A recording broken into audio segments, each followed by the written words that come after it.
excited. Sam Johnston just scored their own goal. Yeah, he was the Wolves manager in 2016. Interim. 1-0, see? 1-0 Arsenal. See that pain there? You see that pain there? By the way, welcome back to Killing the Game. Like, share, subscribe. We're looking back at the Arsenal-Wolves game, and the rival tears are a thing of beauty, but still some big criticism for Arsenal that we're going to tackle as well. We're looking at the situation with Mo Salah, Rio Ferdinand, Jamie Carragher as well. So sit down, grab a cup of tea, glass of water, whatever it is you're drinking on this Sunday morning. Like, share, subscribe, hit the hype button as well. Get that done for us, people. Let's get back to Dom Husam. Johnston just puts it in the back of his own net, and now it's game done. See them tears. See, I think this is for Sam, because he says he doesn't want Man City winning the league. That's first point and call. Think about this for a minute. Doesn't want Man City winning the league. He's publicly said that. Do any of us really think Aston Villa are going to win it? Probably not at this stage. So it's City versus Arsenal for the title. Why would he be disappointed with Arsenal scoring if he wants City to be stopped? Unless he thinks Liverpool are back in the race.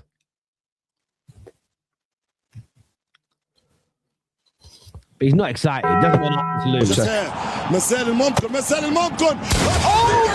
God! Oh my God! Oh my God! German chicken wing. This in itself is worth 100 Swiss francs because Wolves have just equalised.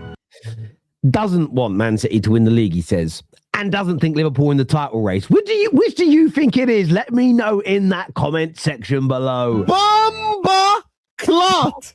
Oh my! What's he saying Bamba clap for? My God! German chicken wing, this in itself is worth 100 Swiss francs. Forget anything else. Wolverhampton Wanderers have just equalised. Oh, minutes left though. Let's very happy. Let's remain calm. They just scored. It is. The fake laugh is that.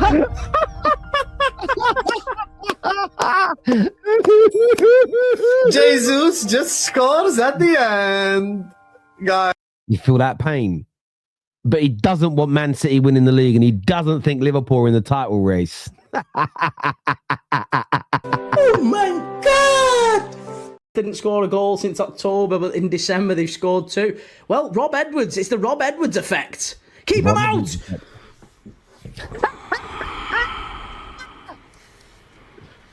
For sake. On a real level, I'm asking this question. I would much prefer Sunderland to go on a mad run and do a Leicester. I would rather Aston Villa win the league than Arsenal.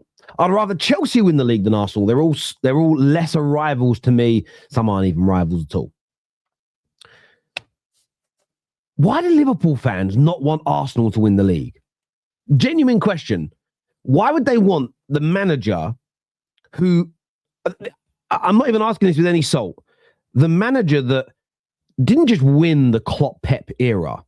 He dominated it. Why do you want him winning another trophy over Arsenal? Genuine question.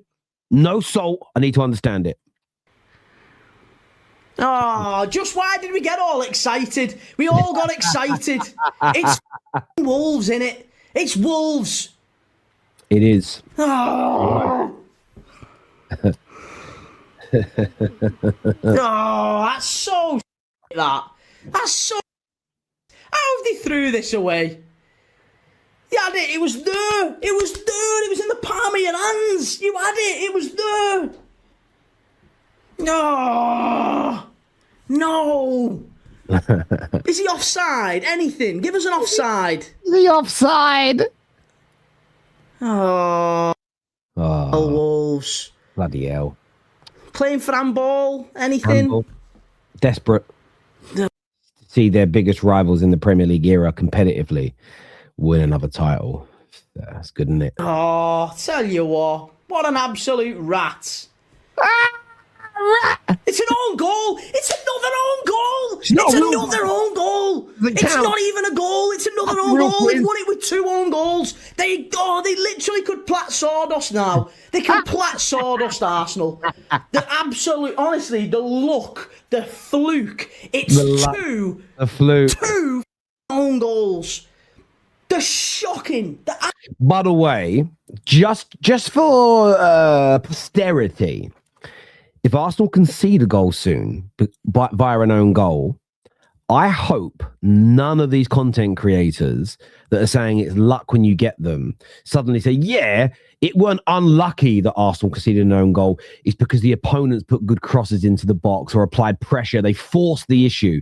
Let's see whether the narrative changes if Arsenal concede an own goal. Absolutely shocking. These are not title winners. They aren't title winners. That's been the big narrative. That's been the big narrative since last night, that Arsenal cannot win the Premier League because of how they performed yesterday and how they won the game against Wolverhampton Wanderers. Just before we go any further on that, what's your thoughts on that, genuinely? Hand on heart, did last night prove to you that Arsenal cannot win the Premier League? I'd love to get your thoughts, and I'd love to get your opinions on that. Oh! They can't win the league. They cannot win the fucking league because they're not good enough. They're just not. They came up against arguably the worst Premier League team of all time. Listen, I'm not even an Arsenal fan. I know a lot of people accuse me of being one, but this is beautiful. And if anyone goes, well, why are you enjoying it so much, Terry? Because my biggest rivals are Liverpool fans and they're in tears. Engage your brains. Just then, at home, and Wolves fully deserved a point.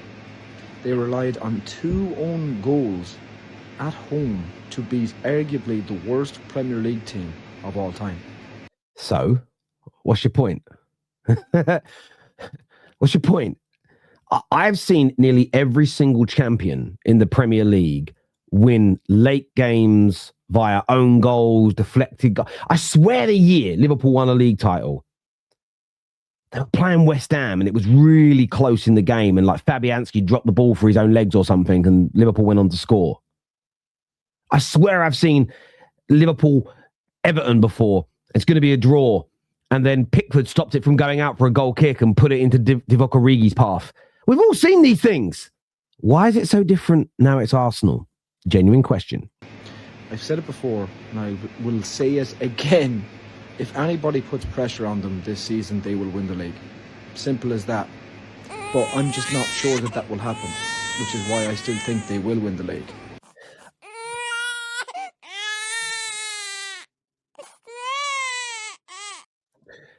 He started off by saying they can't win the league. Now he doesn't think anyone's going to put pressure on them, so they will win the league. Which is it, Jonathan? But please, I mean, Liverpool go on a mad run. Manchester City. You see what I said earlier? Liverpool fans are starting to believe they're going to win the league. They're starting to believe. Are you? They are. Ooh. Be the old Manchester City, because these are not good enough to win the Premier League title. So are they good enough? Are they not? I am so confused. What I will say is this. A lot of people have been talking about this since last night, that they're not playing well enough. They don't deserve it, etc. because of this Wolves game. And I put my hands up last night. I'm fair with this. I don't think they've been in a great run of form in the last 5-6 games. But most title winners, even Centurions, even Liverpool's 1920 team, the treble-winning teams of Man United, the 08 teams, the 07-08 Man United team, Premier League, Champions League double, all their bad patches in the season, all their periods where they didn't perform too well. But Arsenal still come through this really bad patch of performances with 11 out of 18 points. Dropping points away from home are what Paul Scholes calls the big games, but only losing one of them. And what was really interesting is I feel like we're being gaslit. Genuinely, I feel like we're being gaslit. That teams that win league titles don't win games like this. And it was bothering me so much last night, listening to the media, I get why rival fans are doing it. They don't want Arsenal to win. I think Arsenal winning the league, forget I see Man United fans that would prefer City to win it, and it really breaks my heart. But that's the world that we live in. But I did a little bit of research last night to look at this. And the first thing I went and did is I looked at Arsenal's invincible side. And I thought, I remember that season quite clearly, quite vividly. One, I've got a lot of good friends of mine. My best friend, Phil, is a Gooner. So I watched a lot of games with a lot of Arsenal fans during that period. And what I remember is a lot of games against teams near the bottom of the league, teams that were struggling that season, being narrow wins or draws. So I went back and looked, and you can find quite a few games. And by the way, Man City back then, they're on that. Man City weren't a good team in 03 and 04. You can see lots of narrow wins here. Lots of games where they conceded a goal late, leading 1-0, but conceded goals late, like against Leicester. Draws against Charlton's. They actually drew and only narrowly beat Leicester, one of the bottom teams that season. Draws with Portsmouth. Everton were, I think, third or fourth from bottom that year. They just avoided going down. City weren't a very good team. There was loads of games like that in the invincible season.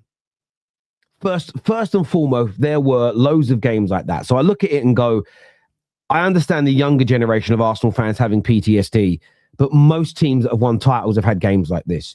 You go back to the Centurions team of City. Man City still post about this really important, dramatic injury time winner from Raheem Sterling back in November 2017 in the Centurion season, where Southampton, a team that were very poor that year, almost took a point off them. And City fans will remember many of these. And what I find very funny about this is that last night City fans again, but this was a team that had recently won the league.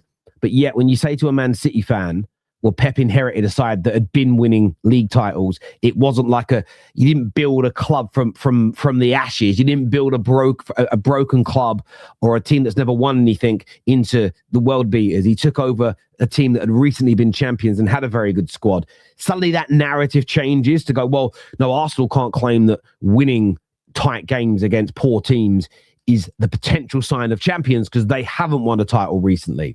The narrative starts to change. And then I look back at my own club. Then I looked at my own team because I knew there was something. And this is why when people say, and I'm going to bookmark this. I'm recording it, so I'm going to have to write it down. I'm going to timestamp this. Why is Terry always defending Arsenal? Oh, I'm going to cry again. I'm going to write a comment and glaze. Or I'm going to say, oh, he's a secret Arsenal fan. Really poor challenge. I've said it 100 times, and my detractors will always ignore this because they can't beat me in a debate on this. They'll just use ad hominem attacks and lies. It's about defending football and, more importantly, at times, my own club's heritage, my own club's misgivings, my own club's triumphs. Because in the 07-08 season, one of the greatest campaigns and seasons of an English club ever, a Premier League and Champions League double, a year that saw one of our greatest ever sons win a Ballon d'Or. And I know a lot of you care about that, so I'm putting it out there. A year where records were broken and amazing feats were achieved.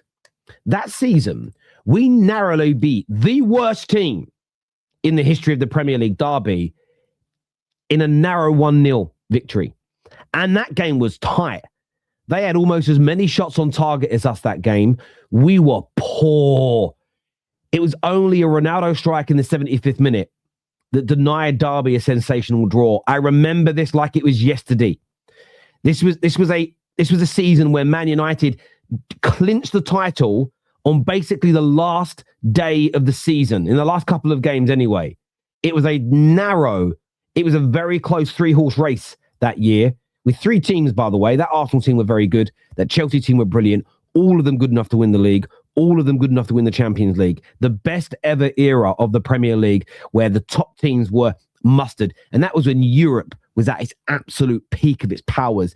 The Italians, the Germans, the the Spanish teams were absolutely amazing. I mean, Italy, go back and look at AC Milan's team back then. It was only a couple of years before the treble-winning Inter side that was already kind of being put together. But the point I'm giving you here is in one of United's greatest ever seasons, in one of the toughest eras of the Premier League, in one of the greatest eras of European football, the officially, maybe Wolves will beat their record this year, but the official worst Premier League team ever narrowly missed out on drawing with a team that became champions. And if that draw would have happened, had it not been for a very late Ronaldo strike in a game where United did get lucky, United wouldn't have become champions.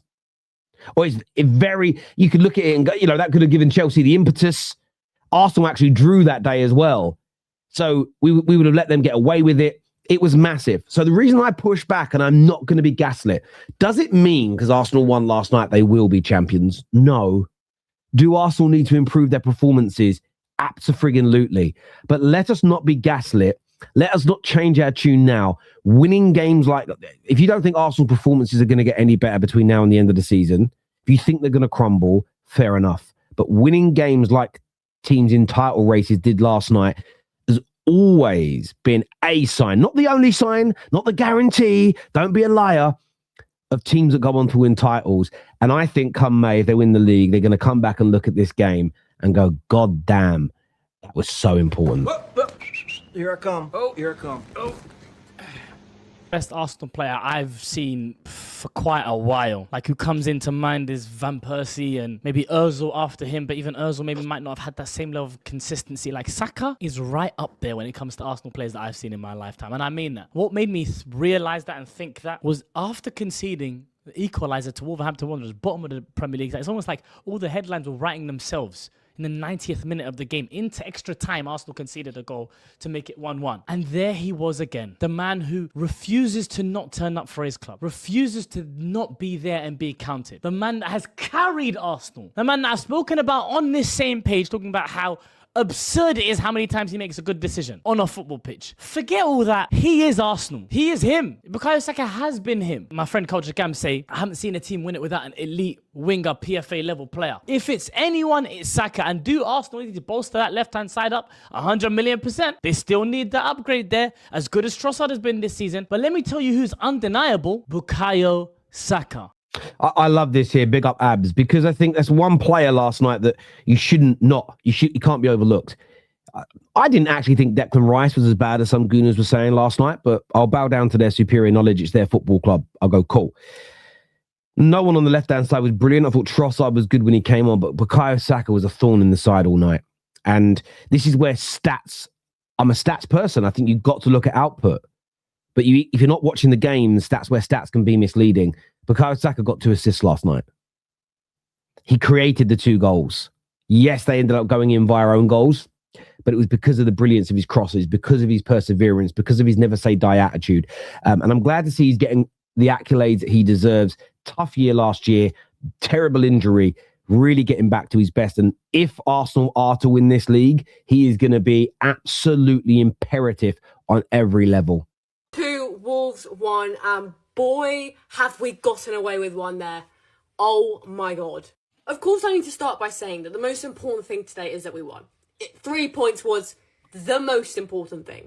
But we were so poor today. And to be quite honest, a draw was probably a fair result in the end. It was. Which is ultimately unacceptable when you have Arsenal, top of the league, playing the team that is rock bottom in the Premier League in Wolves. The first half was probably one of the worst first halves we've had this season. He just struggled to really create any chances. Like, Wolves had the best chance in the first half. To be fair, I think in that regard, you've got to credit Wolves' tactics massively. You know, they came to the Emirates, they played a 5 at the back, they were extremely difficult to break down, and they defended really, really well. I thought really throughout the entire game. And they made it really, really difficult for Arsenal, and it showed. I think we're not doing enough of that. I really like this bit of content, because Wolves deserve credit as much as Arsenal deserve criticism. They had 11 men behind the ball for the majority of the game. They allowed almost no space. I think one thing I would say to Arsenal fans as a suggestion here is sometimes I think you should just let the opponents have the ball for a moment. You don't always need to dominate the ball. sometimes try and encourage them to come out and attack as an example. But Wolves were excellent defensively. But ultimately, it's not an excuse because Arsenal were not good enough today. And like I said, the result is the most important thing. And thank God we got 3 points today because, oh my God, when Wolves equalised, I literally was so fuming. I genuinely thought that was it. I thought we were walking away with a point. Which ultimately is throwing the Premier League away. It really is. This is a must-win game. You have to win when you play Wolves at home. That's They did. no disrespect, but you have to win that game. In hindsight, in a couple of weeks, I'm not going to care how we won this game. I'm not going to care how we performed. But I do think you have to say that everyone today was pretty poor, maybe minus Bukayo Saka. And that's really fair, but that's just it. It all depends on what you think. If you're an Arsenal fan or a rival that thinks Arsenal can't win it, they're not good enough, this is an indication of that. To a degree, fair enough. But if you don't and you think the performances are going to go back to more like what you saw against Tottenham, and most of the other games this season, the Champions League form, which has been amazing every week, then I don't think you've got much to worry about. I would celebrate these moments as opposed to creating more anxiety around the club. But I'm an outsider. I don't have the emotional connection. As ever, though, I want your thoughts. I want your opinions on this. Let us know in the comment section below.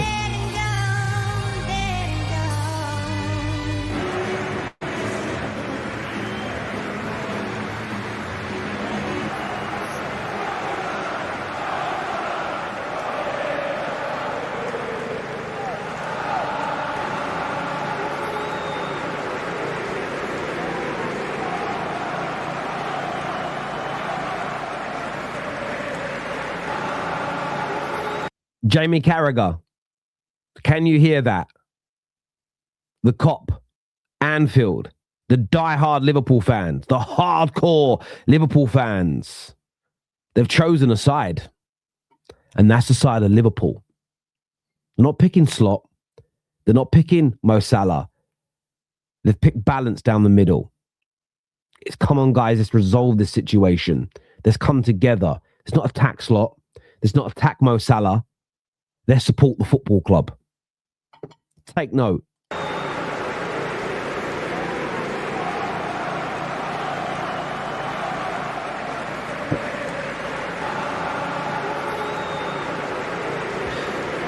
We saw yesterday Rio Ferdinand quote tweet this clip and say Mo Salah being sung by the cop. Thoughts on that to Jamie Carragher. And Jamie Carragher took the bait. Jamie Carragher, he bit like I've never seen somebody bite before when it come to this, because he come in and said, and absolutely and rightly so, he was fantastic when he came on. Then goes on a very strange attack and says, thoughts on the price of World Cup tickets, Rio? A man of the people would surely call FIFA and Infantado out, or was your pay packet for the draw acting to buy your silence? Absolutely, it's just absolutely irrelevant to the conversation that's going on. It's the biggest deflection. It's the biggest deflection I've seen, well, since Arsenal's own goal yesterday. If we're being absolutely honest, it was crazy.